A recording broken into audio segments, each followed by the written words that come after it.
오늘은 보호자의 그분이 아기로 오신 이유라는 제목으로 말씀을 전가하겠습니다.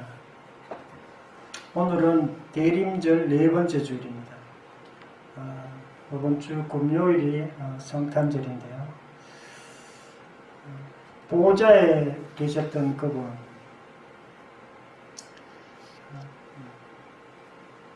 어느 날 마리아하고 요셉하고 있는데 보니까 마리아가 임신을 한 거예요. 그 당시에는 임신하면은 이렇게 결혼하지 않는 여자가 임신하면 돌에 맞아 죽을 수 있는 그런 어떤 상황이 있었어요. 그래서 요셉이 이제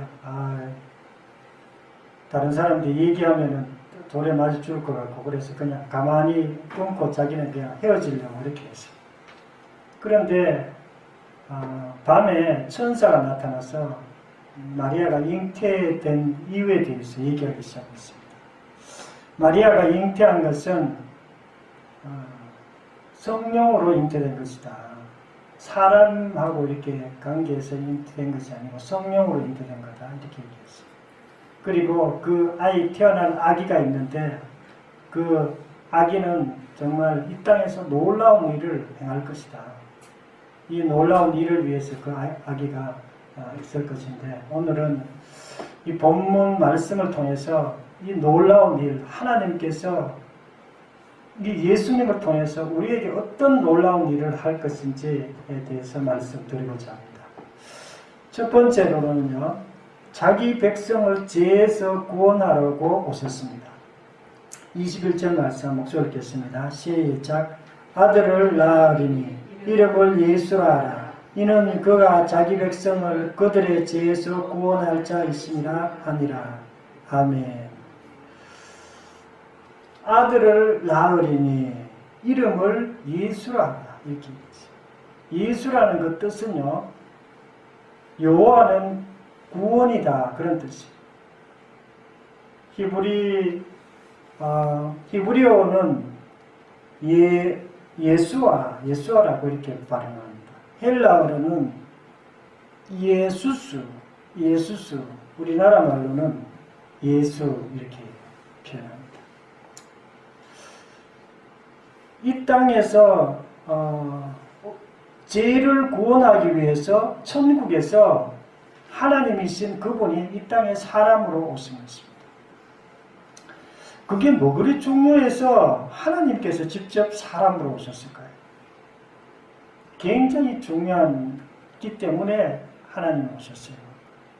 중요하지 않으면 예수님이 오시지 않아요. 중요하지도 않는 일을 가지고 다른 선지자들 시켜도 되고 하나님의 종들이 많은데 그 딴 사람 시켜도 되는데 왜 그렇게 예수님이 직접 오셨을까요? 그것은 죄의 문제를 해결해야 돼요. 죄에서 구원하기 위해서. 우리 인간에게서 가장 큰 문제가 뭐냐면 죄의 문제입니다. 사람들은 우리 가난한 게 제일 문제야. 질병이 제일 문제야. 어떤 사람들은 아니야, 내가 머리가 똑똑하지 못한 게 큰 문제야, 이렇게 생각해요. 어떤 분들은 내가 얼굴이 조금 이상하게 생기가 문제야, 이렇게. 그런 건 문제도 아니에요. 그런 문제는 아무런 문제가 되지도 않아요. 죄의 문제하고 비교하면 그런 문제는 문제도 아니에요. 우리에게 가장 큰 문제는 죄의 문제입니다. 이 죄 때문에 인간들이 심각한 고통이 있어요. 죄 때문에 우리에게는 인간의 큰 인생의 무게를 안고 있어요. 여러분 혹시 어려움을 당한 분들은 모르겠는데, 하여튼 인생의 큰 짐을 이렇게 느끼는 분이 있어요. 어떤 사람은 못 느껴요. 자기가 죄 때문에 큰 짐을 지금 지고 가고 있는데도 느끼는 사람도 있고 못 느끼는 사람이 있어요. 느끼든지 못 느끼든지 상관없이 인생이 힘드는 이유는요, 죄 때문입니다. 죄가 만일 없었다면 우리에게는 큰 평안이 있습니다. 우리에게는 정말 기쁨이 있고요, 행복이 있고 자유함이 있고 가벼움이 있습니다. 근데 죄 때문에 우리가 그렇게 힘들게 사는 거예요. 그래서 이 죄를 빨리 해결해야 돼요. 누구든지. 근데 인간이 그 죄의 문제를 해결하기가 쉽지를 않아요. 자기가 죄에 빠졌는지도 모르고 죄가 뭔지도 모르기 때문에 죄의 문제를 해결하지를 못하는 거예요. 근데 죄가 뭐냐? 죄는요, 하나님을 떠난 것이 죄예요. 하나님을 멀리한 것이 죄입니다. 여러분 혹시 하나님을 멀리한 적 없습니까? 내가 주인 되어 사는 것이 그 죄예요. 좀 더 정확하게 얘기하면 예수님을 믿지 않는 것이 죄예요. 죄가 뭔지를 정확하게 알고 이 죄의 문제를 해결해야 우리의 어떤 모든 인생의 짐을 내려놓을 수 있어요. 인생의 짐을 내려놓아야 되는데 어떻게 내려놓을 수가 없는 거예요. 그래서 예수님이 직접 이 땅에 오셔서 그 문제를 해결해 주기 위해서 이 땅에 오신 것입니다. 보호자 그분이 아기로 오신 이유는요, 내가 주인 된 죄에서 구원하기 위해서 오셨습니다. 저희 집에는 아카시 나무가 있었어요. 저 어렸을 때 이렇게 밭이 이렇게 크게 있었는데요. 저희 앞마당이 이렇게 큰 밭이 있었습니다. 밭이 있었는데 밭 옆에 아카시아 나무가 있어요. 이 아카시아 나무가 뿌리가 너무 길어가지고 밭으로 막 들어오는 거예요. 그래 모든 농작물을 다 망치는 거예요. 근데 아무리 그 아카시아를 이게 해도 아카시아가 안 없어지는 거예요. 그래서 우리 아버지가 어느 날 아카시아 그 뿌리에다가 농약을 쳐가지고 아카시아를 완전히 죽였어요. 그러자 아카시아가 완전히 뿌리도 마르고 나무도 말라가 완전히 죽게 된 것입니다. 우리 인간에게도 모든 것을 해결해도 죄의 이 본질적인 죄를 해결하지 않으면 우리 인간이 자유롭게 살아갈 수가 없어요. 이 죄의 어떤 뿌리를 이렇게 해결해야 돼요. 죄의 본질을 해결해야 되는 거예요. 그래서 이 죄의 본질이 뭔지를 정확히 알고 이 죄의 본질을 완전히 없앨 때 인간에게 큰 자유함이 있습니다. 요한복음 16장 9절에 보면 죄에 대하려면 저희가 나를 믿지 아니하며, 예수님을 믿지 않는 게 왜 죄인가? 이것은요, 하나님을 믿지 않는 것, 하나님을 가까이 하지 않는 것, 이거와 똑같은 말이에요. 하나님을 멀리한 게 아까 죄라고 그랬잖아요. 내가 주인 된 게 죄라고 그랬잖아요. 아이들이 사춘기 때 부모님을 떠나려고 해요. 자꾸 자기 마음대로 하고 싶어요.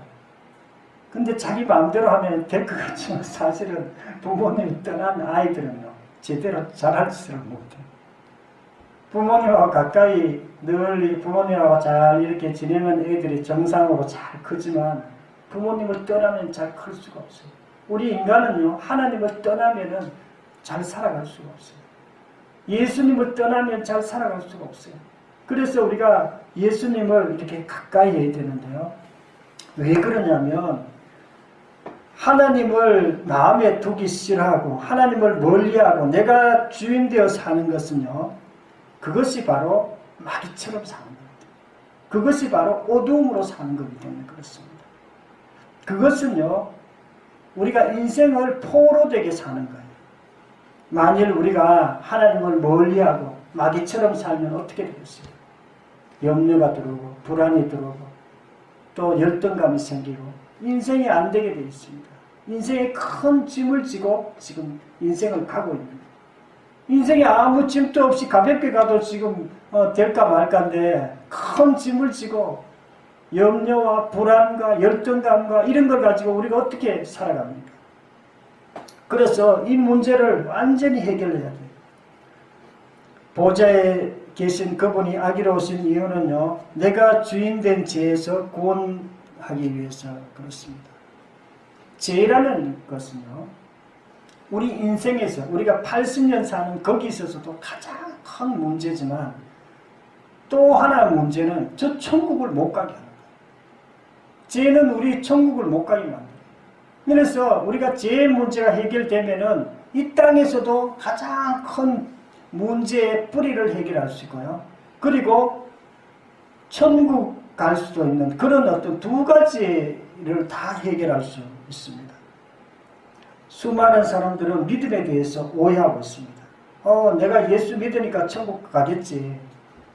그런데 이 예수 믿는다는 것은요, 그냥 사실 교회에 나오는 게 예수 믿는 건 아니에요. 교회에 나오는 거하고 예수 믿는 거하고 똑같지 않다는 것을 예수님께서 말씀하셨어요. 예수님은요, 그 당시에 바리새인들을 보고 너희들 독사의 새끼라 이렇게 했어요. 아주 욕했어요. 그들은 종교적인 사람. 그들은 안식일마다 철저하게 안식일을 지켰고요. 요즘 말로 주일을 지켰고요. 그리고 그들은 금식을 하루에 2번 했습니다. 11조를 다 했습니다. 그들은 어려운 사람을 돕기도 했습니다. 그런데 그 사람들 보고 독사의 자식.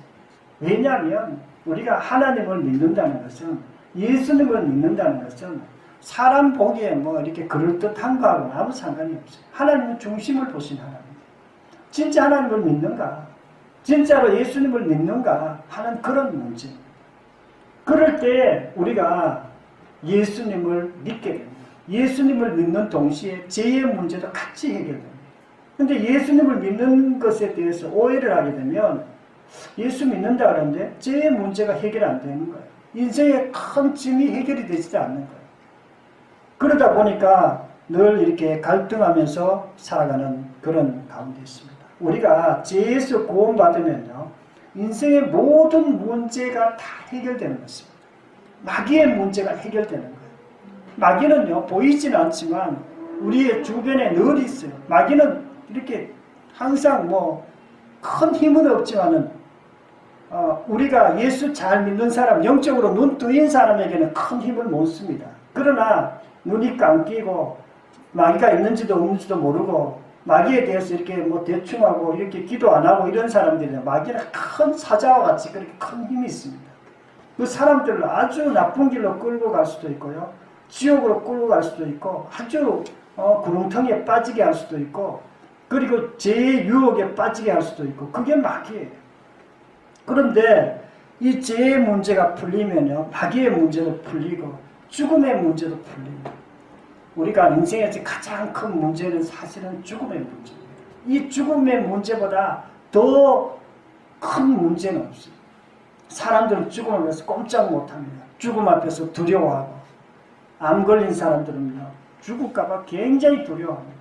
왜 그러냐면 이 죽음은 인간에게 가장 큰 문제이기 때문에 그렇습니다. 그런데 우리가 죄의 문제가 해결되면 마귀의 문제도 해결되고, 자, 마귀의 문제가 해결될 뿐만 아니라 죽음의 문제도 해결됩니다. 죽음이 이제 우리가 두렵지 않아요. 천정원 자매 여러분 알죠? 정말 자기가 암 걸려가지고 이제 죽는다 그러니까 막 깜짝 놀란 거예요. 야, 이제 인생이 끝이구나. 그런데 이분이 부활하신 예수님을 만났습니다. 복음을 들었습니다. 그리고 자기가 구원함을 받았다는 것을 알고 그때부터 자유함을 얻은 거예요. 그리고 복음을 전가하기 시작했어요. 우리가 죄의 문제, 죽음의 문제, 마귀의 문제가 해결된 사람은 인생의 가장 핵심적인 본질적인 문제가 다 해결된 것입니다. 그래서 그 문제가 해결되는 것은요, 우리 힘으로 되는 게 아니에요, 사실은. 그래서 예수님이 직접 이 땅에 아기로 오신 것입니다. 그리고 우리를 위해서 대신 십자가에서 죽으시고 그리고 다시 부활하셔서 그 문제를 완전히 해결해 주셨습니다. 보좌에 계신 그분이 아기로 오신 이유는요, 내가 주인된 죄에서 구원하기 위해서 오셨습니다. 하나님이 직접 이 땅에 오셔서 대충 왔다가 대충 가신 것이 아니에요. 그분은 너무나 놀라운 일들을 하기 위해서 오셨습니다. 그 보좌가 어떻게 생긴지 압니까, 여러분? 보좌에는 보석 같은 게 있어요. 홍보석, 녹보석, 이런 보좌 같은 게 있고요. 거기에 주변에는 무지개 같은 것이 이렇게 둘러져 있습니다. 그리고 번개 같은 것들도 있고요. 그리고 하나님의 음성이 있는데 우레 같은 하나님의 음성이 있습니다. 거기에는 눈 같은 것도 있고요. 또 소의 모양, 독수리 모양, 사람의 모양의 그런 어떤 것들도 있고요. 그리고 주변에 천사들이 있고 12 장로들도 있고 굉장히 어마어마한 곳이 하나님의 그 보좌예요. 그 보좌에 계신 분이 왜 이 땅에 오셨을까? 이 모든 이 우주를 만드시고 지금 또 이 세상을 운행할 수 있는 그분이 바로 그 하나님이십니다. 그분이 예수님이세요. 그런데 그분이 인간의 모습으로 아기로 오신 것입니다. 우리의 죄의 문제를 해결하기 위해서 그렇게 오셨습니다. 내가 주인된 죄, 또 믿지 않는 죄에서 구원하기 위해서 예수님이 오셨은 것을 믿으시기를 축원합니다. 아멘. 두 번째로는요, 말씀을 이루려고 오셨습니다. 22절 말씀 한 목소리로 읽겠습니다.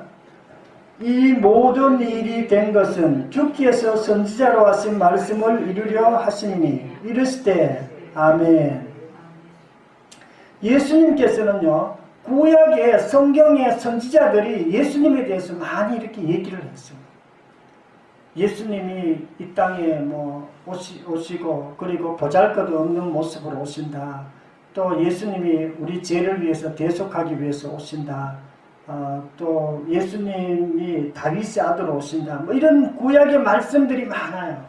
그 말씀 그대로 그것을 이루기 위해서 이 땅에 오셨어요. 이 말씀 무슨 말씀이냐면 성경 말씀이 하나님 말씀임을 보이기 위해서 이 땅에 오셨습니다. 성경이 하나님 말씀이라는 거예요. 우리가 요즘은 성경을 사람들이 귀하게 생각하지 않습니다.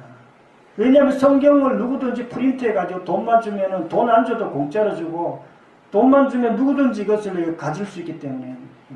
옛날에는 이거 못 가졌어요. 왜 그러냐면 일일이 써야 됐어요. 서기관들이 이것을 목욕해가면서 이것 쓰려면 구약 성경 이것 한번 쓰려면 얼마나 오래 걸리냐면 수년씩 걸려요. 정성껏 목욕하고 쓰고 또 막 아주 시간 정성 들여 쓰기 때문에 그러니까 대부분 사람들은 성경을 가질 수가 없어요. 그리고 이 성경은 너무나 이렇게 귀중한 책입니다. 그런데 이 성경을 요즘은 이렇게 그렇게 귀하게 생각하지도 않고 하나님 말씀으로 생각하지도 않아요. 사람들 하나님 음성 듣는다 그러고 꿈이나 음성을 이렇게 듣고 하는데요. 그런 것도 하나님이 어떨 때는 그냥 조금 보이기 위해서 이렇게 꿈이나 이렇게 음성이 조금 있지만 그건 하나님 말씀의 굉장히 일부분이에요. 그런 말씀으로 하십니다. 하나님 어떨 때는. 그러나 대부분의 하나님 말씀은요, 성경을 통해서 하세요. 우리가 성경을 통해서 하나님의 음성을 들으면 이게 정확합니다. 성경에는 1.1획도 틀리지 않아요. 하나님께서 일부러 우리 신앙생활을 제대로 하기 위해서 하나님을 제대로 믿게 하기 위해서 이 성경을 주신 것입니다. 성경과 예수님의 모든 삶과는 일치합니다. 예수님이 하나님이신데 왜 일치하냐면 이게 하나님 말씀이고 예수님도 하나님이시기 때문에 일치할 수밖에 없어요.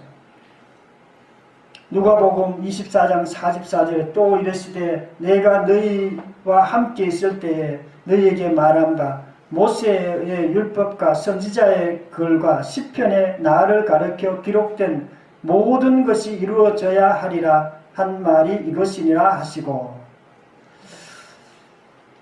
예수님께서 친히 말씀하셨어요. 시편에 선지자들이 이사야 선지자가 스가랴 선지자가 모세가 얘기한 것 이런 것들이 다윗이 한 그 예언들 이런 것들이 다 나에 대해서 얘기한 거예요. 그만큼 성경과 예수님의 삶과는 일치합니다. 그래서 우리가 하나님의 음성을 들을 때는 반드시 성경을 통해서 들어야 돼요. 성경은요, 하나님께서 우리에게 주신 가장 큰 축복 중에 하나예요. 이 성경이 없으면 우리가 예수님을 잘 못 믿습니다. 그래서 우리가 성경을 줍니다. 성경이 진리입니다. 다른 책은요, 우리가 다른 책도 이렇게 중요한 책들 많습니다. 서점에 가면 저는 이 책 한 권을 굉장히 귀하게 생각해요. 책을 도서관에 가면 한 시간씩, 2시간씩 그렇게 찾아가지고 책 한 권을 이렇게 삽니다. 요즘은 안 가요. 인터넷으로 그냥 주문만 하는데 옛날에는 서점에 저쪽에 교보문고 가지고 책을 막 한 권 사기 위해서 다 둘러봐요. 막 10권, 20권 뒤져가지고 좋은 책 한 권 얻어가지고 그걸 사서 집도 이렇게 막 정성껏 읽고 이렇게 했어요. 그런데 그 많은 책, 그 좋은 책하고 성경하고는 비교도 안 됩니다. 그 책들은 성경하고 비교하면 이거는 책이라고 볼 수도 없어요.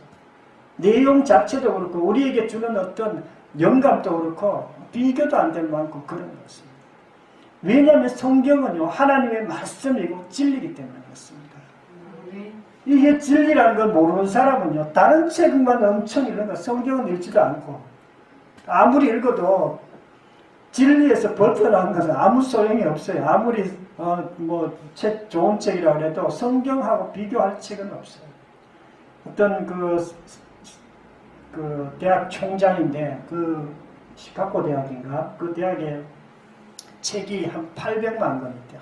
아주 큰 도서관에 그 800만 권인데, 그분이 이렇게 얘기했다고 합니다. 이 많은 책보다도 성경 한 권이 더 중요하다. 이렇게 얘기했대요.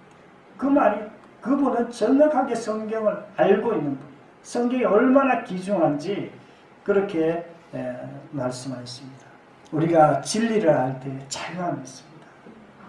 우리가 진리를 모르면 항상 답답해요. 이게 뭐지? 뭔가 답답한 거예요. 그런데 진리를 알면은 진리가 우리를 자유롭게 해요. 왜냐하면 성경이 우리에게 진리를 가르쳐줍니다. 성경이 얘기한 가장 중요한 내용이 뭐냐? 예수님에 대해서 얘기하는 것입니다. 성경 구약도 예수님에 대해서 얘기하는 거고요. 신약도 예수님에 대해서 얘기합니다. 예수님이 하나님이시기 때문에 그렇습니다. 그래서 우리가 예수님의 삶과 성경과는 일치합니다. 벤 크롭이라는 신학자가 있었는데, 나는 성경 66권 시작과 끝 중심에 예수 그리스도의 이름이 새겨 있음을 본다. 이렇게 얘기했어요. 성경과 처음과 끝까지, 요한계시록까지 거기에 보면 모두 다 예수님의 이름이 있는 것을 내가 본다. 이렇게 얘기했어요. 그리고 암브로스는 사람의 아들로 오신 예수님은 성경을 기록해 하신 하나님의 완벽한 대언자시며 성경 자체의 완성자시다. 이렇게 얘기했어요. 우리가 하나님은 약속하신 것을 반드시 지키시는 분. 하나님은 성경에 많은 약속을 해주셨어요. 너가 이렇게 하라, 이렇게 하라. 너가 이렇게 하면 뭐 이런 축복을 주시겠다. 이런 약속을 하시는데, 하나님은 한 번 약속한 것을 반드시 지킵니다. 얼마 전에 어떤 분이 저하고 약속이 아니고 저인데 얘기한 것인데, 한 몇 시간 뒤에 말을 또 다른 얘기를 하는 거예요. 7시 반까지라고 그랬는데, 그럼 내가 7시 반까지 하면 되냐니까 7시 40분까지 하래. 나중에 알고 보니까 8시 20분까지 했어요. 근데 이분이 말이 앞뒤가 안 맞는 거예요. 저하고 약속을 했는데. 그날 갑자기 화가 났어요. 저는 왜냐하면 저도 어떨 때는 실수로 다른 사람한테 거짓말 할 때가 있습니다. 실수로. 그냥 무의식적으로. 어떨 때는 나도 모르게. 그러나 내가 알고는 거짓말 절대로 안 합니다. 알고는 항상 얘기한 것을 반드시 지키려고 하고요. 그렇게 삽니다. 그런데 저하고 비교도 안 될 만큼 약속을 잘 지키는 분이 하나님이십니다. 하나님은요, 자기 하신 말씀은요, 100% 다 지키십니다. 아멘. 성경에 말씀하신 것은요, 말씀하신 대로 그대로 다 됩니다. 아멘. 우리가 다만 믿느냐, 믿지 않느냐, 그런 문제가 있습니다. 하나님의 진리의 말씀, 정직한 말씀이에요. 신실한 말씀입니다. 우리가 이 말씀대로 살 때 우리가 잘 되는 줄 믿습니다. 아멘. 성경이 하나님의 음성입니다. 우리가 성경을 통해서 하나님 말씀을 듣습니다. 우리가 설교를 할 때도 제가 꼭 하나님 말씀을 가지고 합니다. 성경을 읽고, 성경 또 한 대지마다 성경 읽고, 또 그것을 해석하고, 또 이렇게 증거하고, 또 그렇게 합니다. 그리고 그러나 설교하고 성경하고 조금 다른 것은, 성경에는 여러분의 삶을 몰라요. 여러분의 삶. 여러분이 어떻게 사는지 몰라요. 모든 인류에 대해서 써놨어요, 성경. 그런데 설교는 저는 여러분의 삶이 어떤지 알아요. 어떤 환경 가운데 있는 줄 알아요. 그래서 여러분의 환경에 맞게 성경 말씀을 증거하는 것이 설교입니다. 그런데 이 설교를 듣고 성경을 우리가 들을 때에 우리가 영이 건강해지고, 영이 밝아지고, 영적 눈이 뜨여지고, 우리가 정말 이 땅에서도 힘있게 살아갈 수 있습니다. 예수님이 이 땅에 오신 이유는요, 성경이 하나님의 말씀임을 정확하게 드러내기 위해서, 그것을 보이기 위해서 오신 줄 믿으시기 바랍니다. 세 번째로는요, 우리와 함께하기 위해서 오셨습니다. 23절 말씀 한 목소리 읽겠습니다. 시작. 보라, 처녀가 잉태하여 아들을 낳을 것이요 그 이름은 임마누엘이라 하리라 하셨으니 이를 번역한즉 하나님이 우리와 함께 계시다 함이라. 아멘. 예수님 그의 이름을 임마누엘이라, 아까는 예수라고 그랬는데 이번에 임마누엘이라 이렇게 얘기하네요. 임마누엘이라는 그 뜻은요, 하나님이 우리와 함께 계시다, 그런 뜻이에요. 예수님이 이 땅에 오신 이유는요, 우리와 함께 하시기 위해서 오셨어요.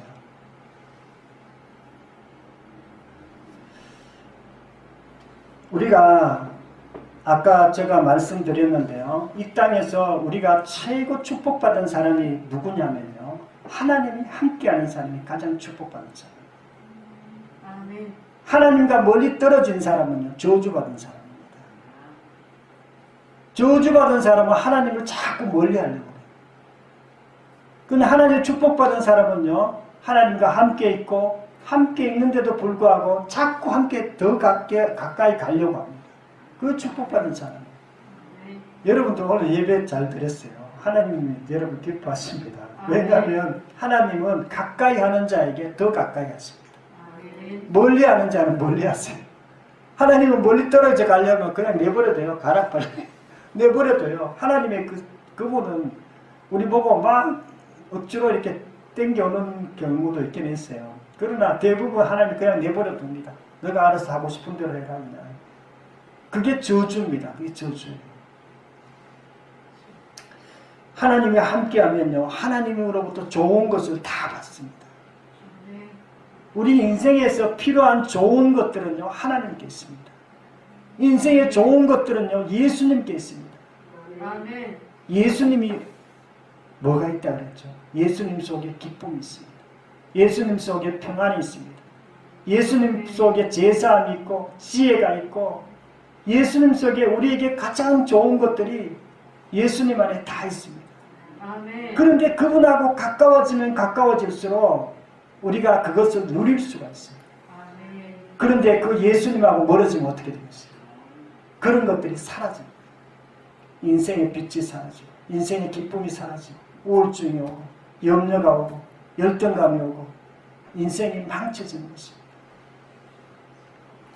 보호자에 계신 그분이 아기로 오신 이유는요, 우리와 함께하기 위해서 그렇게 오셨습니다.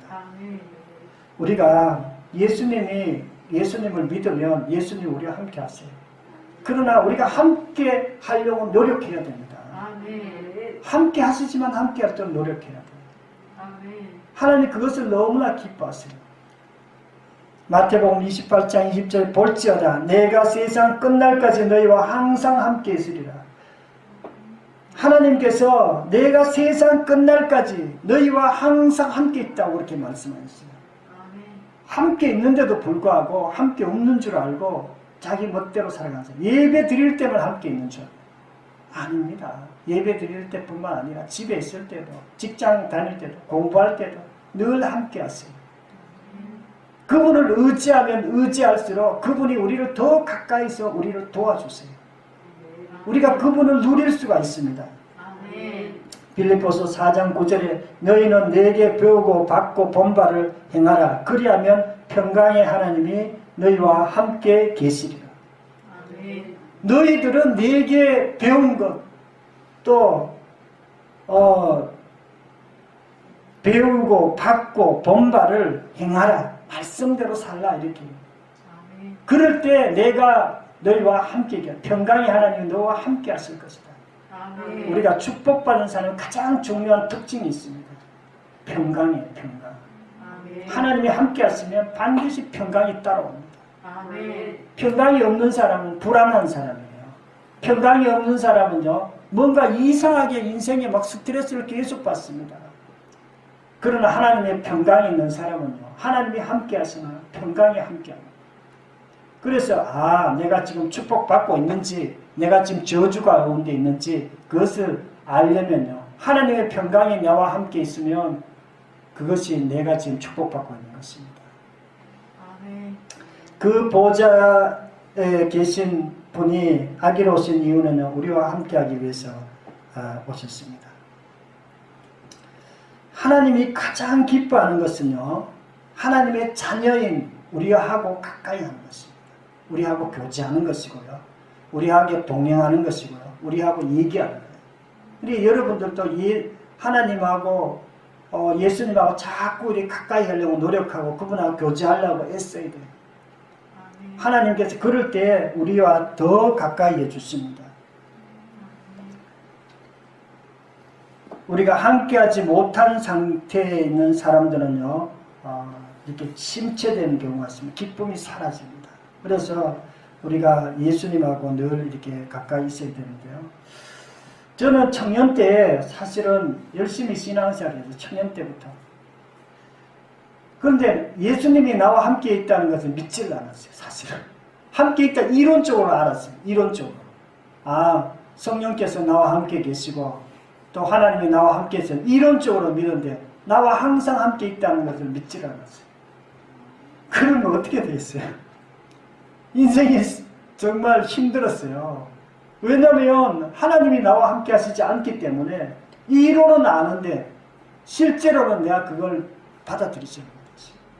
그래서 뭔가 조그만 힘든 일이 생기면 그걸 막 내가 책임지려고 애쓰고 노력하고 막 힘들게 하다가 또 해결도 잘 못하고 그런 적이 한두 번이 아니에요. 그런데 예수님이 함께하는 사람은요, 그렇게 힘쓸 필요가 없어요. 그냥 하나님께 내가 할 거 하고 기도하고 감사함으로 기도하고 하면 하나님이 해결해 주세요. 해결 안 해줘도 상관없어요. 사실은 그거는 큰 문제가 아니에요. 사실은 무슨 큰 문제가 있어요. 청년 때 가장 큰 문제 중에 하나는 사실 직장에 대한 문제. 요즘 청년들도 직장에 대한 문제들이 있습니다. 그러나 저 때도 마찬가지였습니다. 저도 직장에 문제가 있었어요. 그 직장의 문제는 큰 문제가 아니었어요. 그런데 그때는 그게 가장 큰 문제처럼 느껴졌어요. 왜 하나님이 함께 안 계시냐? 하나님이 함께 계신 사람은요, 절대로 그게 큰 문제로 느껴지지도 않습니다. 그리고 하나님께서 하나님 제가 이 직장 문제를 기도합니다 하고 또 열심히 공부하고 또 이렇게 직장을 위해서 알아보면 하나님이 가장 좋은 길로 인도하세요. 아멘. 걱정할 필요 없습니다. 아멘. 너는 그의 나라와 그의 의를 구하라. 그리하면 이 모든 것을 너에게 다 시리라 이렇게 말씀하셨어요. 아멘. 하나님의 나라를 신앙을 위해서 딱 중심을 잡고 우리가 하나님이 함께 하심을 우리가 인정하고 그분하고 가까이 나가기만 하면 나머지는 하나님께서 책임져 주세요. 아멘. 하나님이 이 땅에 오신 이유는 우리와 함께하기 위해서, 우리를 행복하게 하기 위해서 오신 줄 믿으시기를 축원합니다. 아멘. 사랑하는 성도 여러분, 오늘은 보호자에 앉으신 그분이 아기로 오신 이유에 대해서 말씀드렸습니다. 특별히 죄에서 구원받게 하기 위해서 우리를 이 땅에 오셨습니다.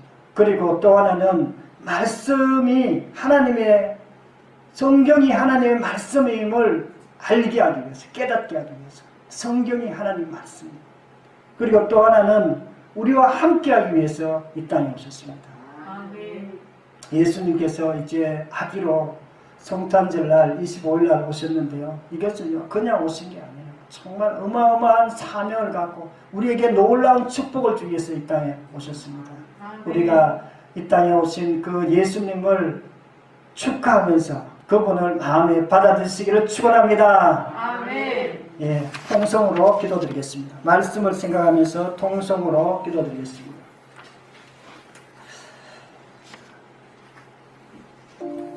하나님 아버지 감사와 찬양을 드립니다. 보좌에 앉으셨던 그분이 이 땅에 아기로 오셨습니다. 하나님 아버지, 그분이 정말 아무 중요하지 않는 일을 위해서 오신 것이 아닙니다. 우리 인간을 위해서 정말 놀라운 일들을 하기 위해서 이 땅에 오셨습니다. 우리를 죄에서 구원하기 위해서, 마귀로부터 구원하기 위해서, 우리가 정말 죽음의 그 권세에서 구원하기 위해서 우리 이 땅에 오신 줄 믿습니다. 아버지 하나님 뿐만 아니라 그분은 하나님 말씀대로 오셨습니다. 성경의 말씀대로 오셨습니다. 성경이 얼마나 중요한 것을 알게 하기 위해서 이 이 땅에 오신 줄 믿습니다. 또한 그분이 오신 이유는 우리와 함께하기 위해서 오셨습니다. 우리와 동행하기 위해서 오셨습니다. 아버지 하나님, 우리가 늘 그분과 동행하게 하시고 그분의 속에 있는 것들을 다 누리며 살아가는 저희들 될 수 있도록 도와주시옵소서. 아프신 분들은 아픈 부위에다가 손을 얹어주시고요. 특별히 아픈 부위가 없는 분들은 가슴에다가 손을 얹어주시기 바랍니다. 아버지 하나님, 감사와 찬양을 드립니다. 주님 도와주시옵소서. 주님 도와주시옵소서. 아버지, 눈이 뻑뻑한 분이 있습니다. 왼쪽 눈, 나사렛 예수를 말하니 눈은 정상적으로 잘 보이게 될지어다. 눈의 불편한 증상은 지금 사라질지어다. 눈은 편안하게 될지어다. 눈의 시력은 돌아올지어다. 아버지 도와주시옵소서. 주님 도와주시옵소서. 발바닥이 아픈 분이 있습니다. 나사렛 예수를 말하니 발바닥의 통증은 사라질지어다. 발바닥이 편안하게 될지어다. 발바닥은 피가 잘 통하게 될지어다. 온몸은 건강하게 될지어다. 온몸의 면역성은 생기게 될지어다. 감사드리고 예수님 이름으로 기도드립니다. 아멘.